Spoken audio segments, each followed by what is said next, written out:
Hey guys, Tanner with Team Montana. Today I'm here with Matt with Future Sales. He's going to kind of go over some of the things of what the big advantage of a super solar system like we have on this Keystone Montana is. Yeah, so we're in 2023, I believe, Keystone Montana. This has a 1200i, which is basically a super solar system. So this entire rig can run off grid. It is inverted. And what that basically means is if shore power goes away and I've got charging my batteries, I can run my air conditioners, microwave. I can camp just like I'm plugged into shore. So, you know, there's advantages to that. You guys want to plug into, say, 20 amp, or you can't get a 50 amp spot. You know, you're going to a state park or something, there's no 50 amp power available.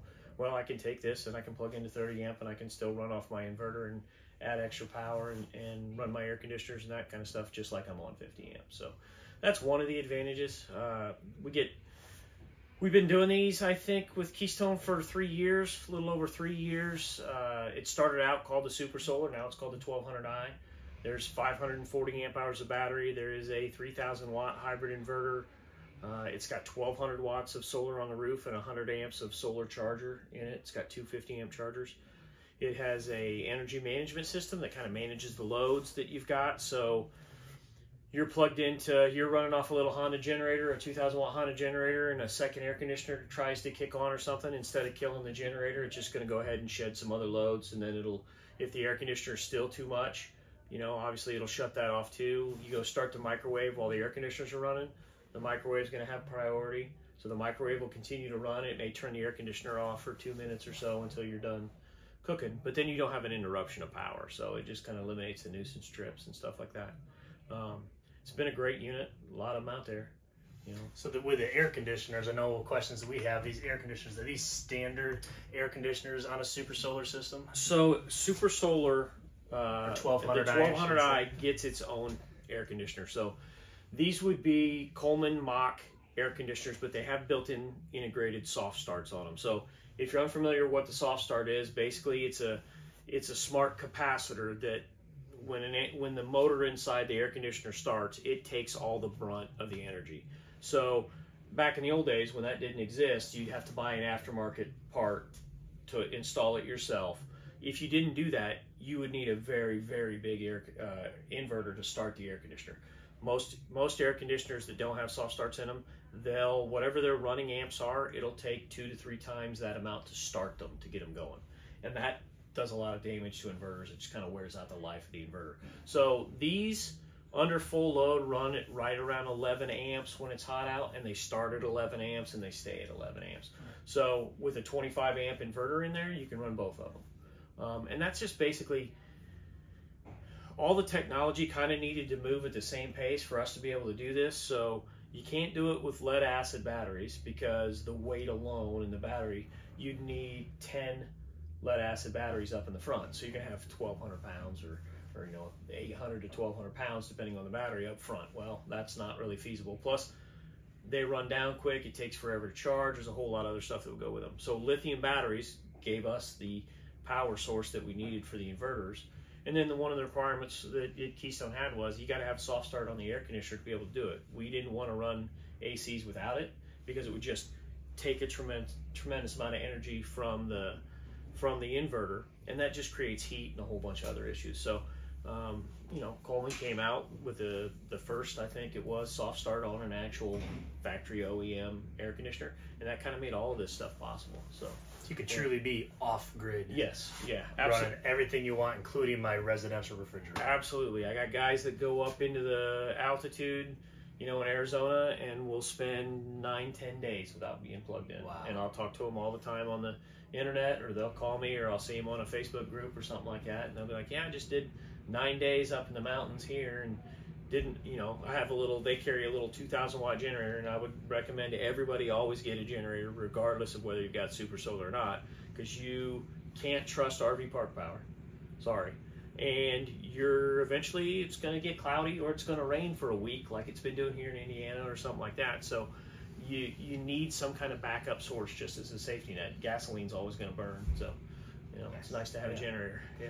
So for a regular Joe like me, why don't we, can you kind of explain some of the controls that we have on this 1200i Super Solar? Sure. So on your Super Solar, there's three things that are different that you'll see inside the coach. One of them down here. So you'll see this specific precision circuits breaker box, right? So this breaker box has all your breakers for your loads, but it also has an energy management system in it that will turn off certain breakers when the power gets too high. Now that box is connected to a remote control, which is the monitor panel up here. Now this monitor panel will tell you lots of different things. It'll tell you what kind of service you're on, which if you're plugged into 30, you can change that. So let's say I'm plugged into my neighbor's house and I'm mooch docking. I can turn the power down to 15 amps so that I keep from tripping the breaker inside the house. Now, if we plug this coach right now, it's plugged into 30 amp service, but if we go plug it into 50 amp service, it'll automatically adjust and it'll go up to 50 amps. It won't do it here because we're not plugged into it, but then it'll act like you're plugged into 50 and you shouldn't have any issues running anything at the coach at that point in time. If you have an issue with park power, so it's actually going to tell you what your voltage is on each of your legs. If you're on 30 amp service, that leg's not going to be there. If you've got a jumper plug or a dog bone, if you will, that has a connecting and it's bonded inside there, it should show power on both, but it's going to limit you. And basically, the whole point of this device is to stop nuisance trips and keep stuff from overloading the inverter or overloading your shore power. It just kind of works on its own. There's not really anything you need to do to mess with it or anything like that. It works. The second device you'll see this is a Magnum Energy. We'll call it, you'll hear it called a 5-button remote or something like that. It has to do with these buttons down here. It controls the inverter. And there's really only two things that a customer really needs to kind of monitor and play with. And it's basically designed you need to help it figure out what you're plugged into. So if I've got a 2,000 watt Honda generator, right? So that's only good for about 15 amps of power, of output power. So I would go here, I would hit my shore power button, and instead of being set to 30, I would turn this down to 15 amps, hit my knob, the little arrow means you saved it, and then it'll assume there's only 15 amps available, and it will adjust accordingly how much the charger puts in and some other stuff. If I'm plugged into 30 amps, I'm going to want to come up and put it on 30. And again, it'll adjust based on the source. You plugged into 50, go ahead and put it on 50. It's going to allow you full power through, full power to the charger. And the reason you need to know that is, let's say I've got a 2,000 watt Honda or a little 2,000 watt generator. If my batteries are low, that charger, if you put it on full tilt, it's going to draw 18 amps. Well, that's more than that little generator is going to put out. So then I'm going to trip the breaker on the front of the generator. And you'll hear the generator rev up and then go to idle, and everything will sound smooth. And then next thing you know, your little inverter light's on here, and you're running off the batteries. So the other thing that you need to look at, the only other thing you really need to mess with is on setup. If you're in that situation, hit the setup button, scroll it to number 5, hit the button, charge rate. So that allows me to turn down, or allows you, the customer, to turn the charger up and down. So let's say I'm on a 2,000 watt 2,000 watt generator.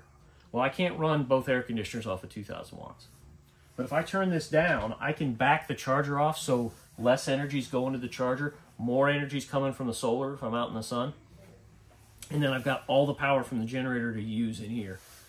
If I turn this down, let's say I set this to 50%, okay?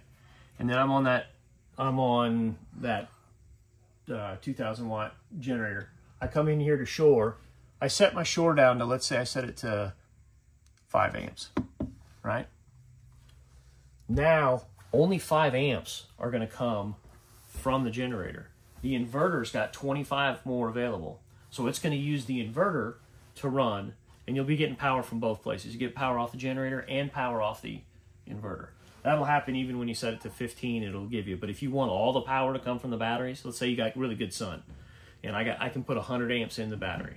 Well, that's 100 amps going in there that I don't have to take from the charger, so I can take that power from the charger, move it in here.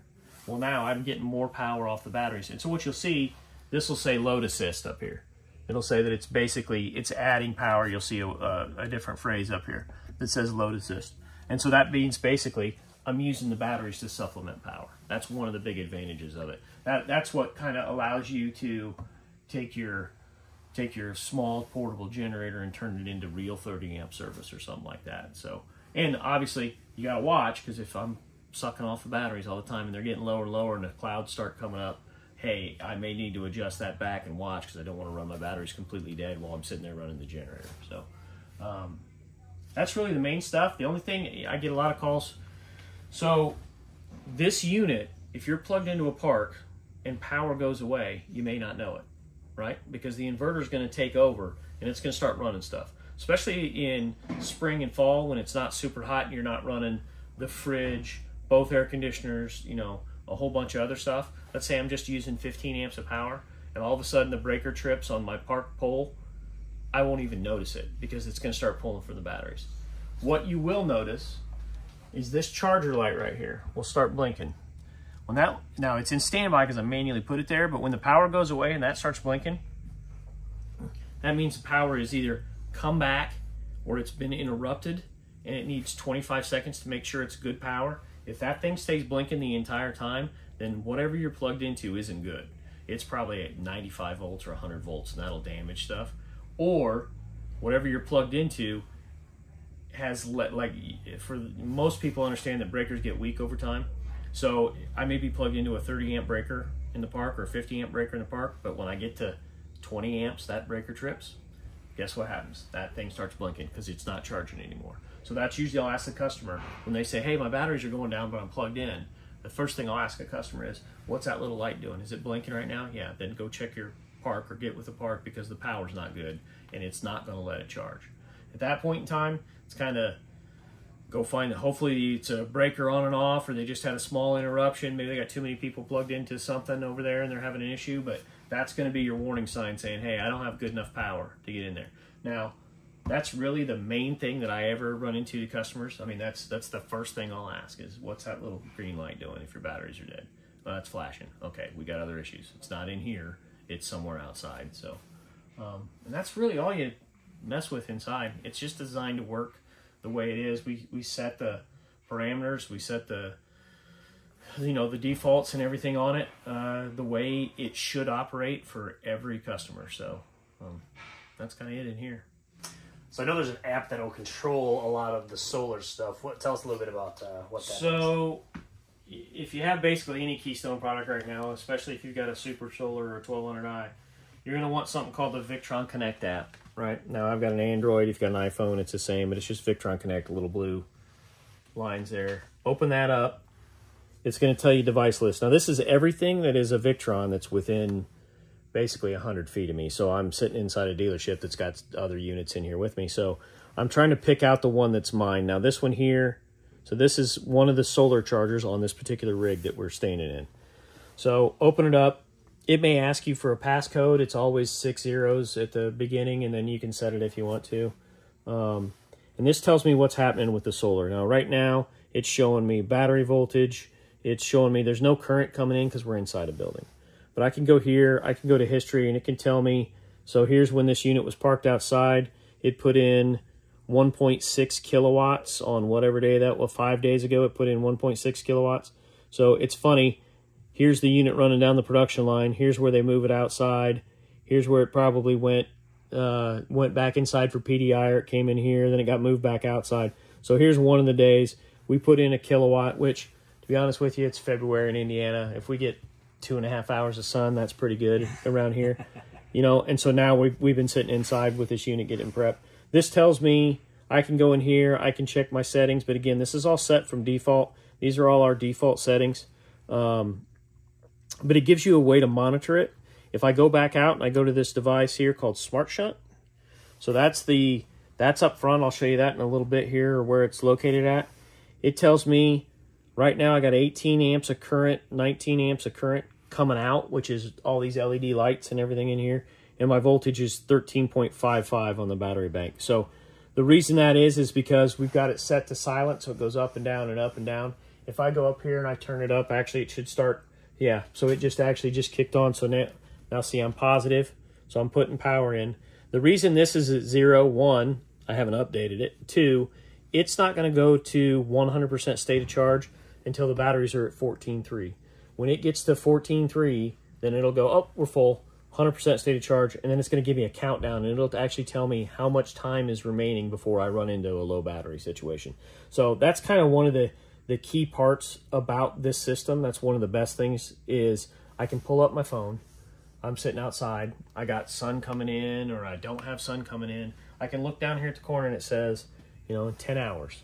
10 hours and 15 minutes, my battery's going to be dead. If I go flip an air conditioner off, that's going to drop and go 4 hours and 15 minutes. My batteries are going to be dead. And it'll give you an idea of where it's at. So this is also a great thing to have. You get to the end of the day, you're going to run into quiet time. You know, you're parking someplace where they don't want generators running after 9 o'clock at night. You can turn this thing on turn your generator on at 7 o'clock or 8 o'clock at night, run it, and it'll tell you exactly how far you're going to get, and it'll give you how much time is remaining, so make sure you get through the night, stuff like that. So the Victron app is great. That little orange, just so you see it, if you ever see a little orange tag up in there, it's probably going to know that you need to update. You're going to need to run an update. Just let it go. It'll run it. When it comes back, it's going to have you log back in again, but then it'll update the system. This is a brand new unit from the factory. They don't update them on site. They don't really want people in there messing with anything. Obviously, this is coming down a production line because it's plugged in, not plugged in the sun, out of the sun. So it'll just sit here and run an app. Once it gets done, it'll kick back. The only thing it asks you not to do is don't shut the app while you're doing an update. If you do that, you can corrupt some stuff, and then you're going to have to make a phone call, and we're going to have to get some numbers from you and reset your stuff manually. So just let it go. Obviously, right now, while I've been talking, it's to 85%. It'll click over. There, it's updated. Hit continue. It disappeared. Now I go back to it, and now it'll come back and tell me where I'm at. So, and I get another thing because I need to run a second update because it's probably been a while since this one's been there. But obviously, you can see my voltage and my current and everything. And again, I'm only putting in 150 watts right now because my batteries, if you look up here, we're pretty much almost topped off. Right there at 14.2, see how it's kind of bouncing around 14.2, 14.3, and these are going up and down? That's because it's topping it off right now. So once it gets topped off and hits that voltage thing, it'll go to 100%. You'll know how much time you got left. So that's really the main point of it. Victron app's great. You can look at it anytime this thing's near Wi-Fi or plugged in. If you got it set up, you can find it. Otherwise, when you're close to it, flip the app up. The solar, that's really the only way you monitor the solar because you don't really need to mess with it. It's on, it's running. Unless you get some kind of error code that says something funny, there's nothing really to adjust. It just works. So, yeah, panels should produce power for 25 years. That's what they're designed to do. Wow. So, yeah, that's incredible.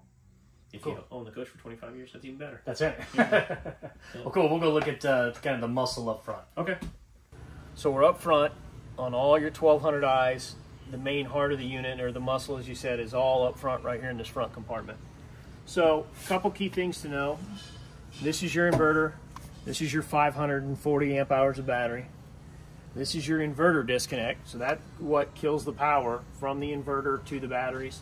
It separates the system. There is a disconnect up here that you can see up on the other side. So that is your internal house. That basically kills power to all your 12-volt loads that are going inside. Now, this is basically a central hub that Keystone has where it's got all the power. Obviously, you've got a relay, or you've got a breaker there for your jacks. This unit behind this panel has two 50 amp charge controllers. The breakers for them, one right there, the other one right here. Those up there are your solar panel disconnects. That's kind of exclusive thing that Keystone does where you have the ability to turn your solar panels on and off. So let's say somebody's got to get in here and work on it and they're a little afraid about they're out in the sun. They flip those disconnects off and it'll kill the power to the chargers.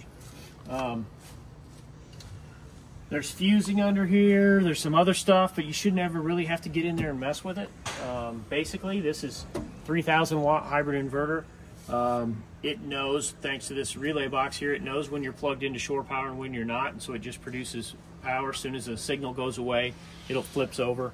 540 amp hours of battery. So if you think about that in traditional terms, there's a difference between lead acid and lithium. So lead acid, there's a thing called Puchert's theory. You can look it up. It'll explain it. It's a long-winded definition of how a battery, the more amps it pulls, the lower the battery, the voltage goes, and so it's a curve. And as the voltage gets lower, you need more amps, and so the two of them just grow, and your power diminishes. It's a diminishing returns. Lithium doesn't really do that. So if you've had a screw gun or a lithium gun and you're not familiar with it, it'll run and run and run at full power, and then it's just off. Well, that's what these batteries do. So they're always going to provide good voltage, better than you're going to get with lead acid, the entire time until they get to a cutoff point, and then they're going to stop and they're going to protect themselves. So that's what that Victron app monitors. It keeps count of how many amps you've consumed, so you get a better understanding of when this thing's going to get low and start to shut off. A couple things to keep in mind here. If the batteries protect themselves, so they'll protect themselves. I'll just kind of give you a general term. Inside these batteries, there's a BMS. It's a battery monitoring system. It's basically a computer inside here that monitors current, voltage, all kinds of stuff. If it sees something it doesn't like if I take the positive and the negative cable and I hook them together and short it out, those batteries are going to turn off. You'll get a little spark. It's not like a lead acid. They're not going to weld themselves together and then run for it. That's not what's going to happen on a lithium. And I can tell you that with a fact because I've dropped a wrench across a positive and a negative terminal on lithium and thought, uh-oh, I just ruined a wrench and here it goes, and had them just pick it up like it's nothing. So lithium's completely different in that regard. If they protect themselves, so let's say you're plugged into 50 amp service, you got both air conditioners running because it's hot out, fridge is on, and you're consuming off the power pole, you're consuming 40 amps of power, right? And you're charging your batteries. So then the charger's taking another 10 amps off there, so there's 50 some coming in, and it's putting 1,000 watts into the battery, right? And that 50 amp shore power goes away. Well, what happens? Well, this thing's going to try to run both air conditioners and whatever else was running, all the LED lights in the coach, and the charger's going to go away. So you're going to go from 14 volts to 13 volts in a blink of an eye. Well, they may see that as a short, okay? So they'll shut themselves off, and your power's going to go completely away. You'll lose your lights. Your Magnum remote's going to have a little 0-0 on it for the battery voltage. Basically what you need to do in that case is you need to prove that it wasn't a short. So you come in here, you hit your battery disconnect, you turn off your inverter disconnect, and if your batteries were even remotely full at that point in time, everything should wake. It should know it's safe to come back on. They'll turn back on, lights will come back on, turn your inverter disconnect on, hit your other disconnect, and you're back to go. Okay. So this is your very expensive asset inside your coach.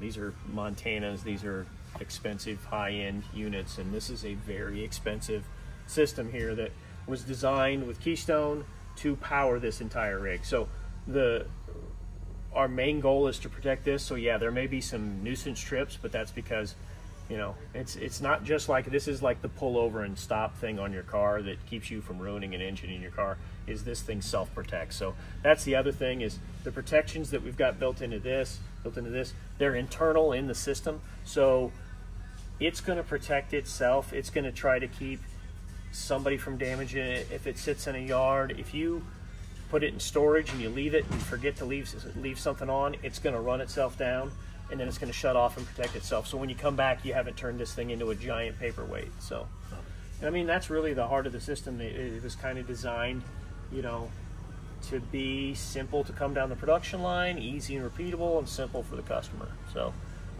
and we've been doing them for 3 years. I talk to most of the customers, they'll call in, hey, I got a weird setting, or hey, something funny happened, or something like that.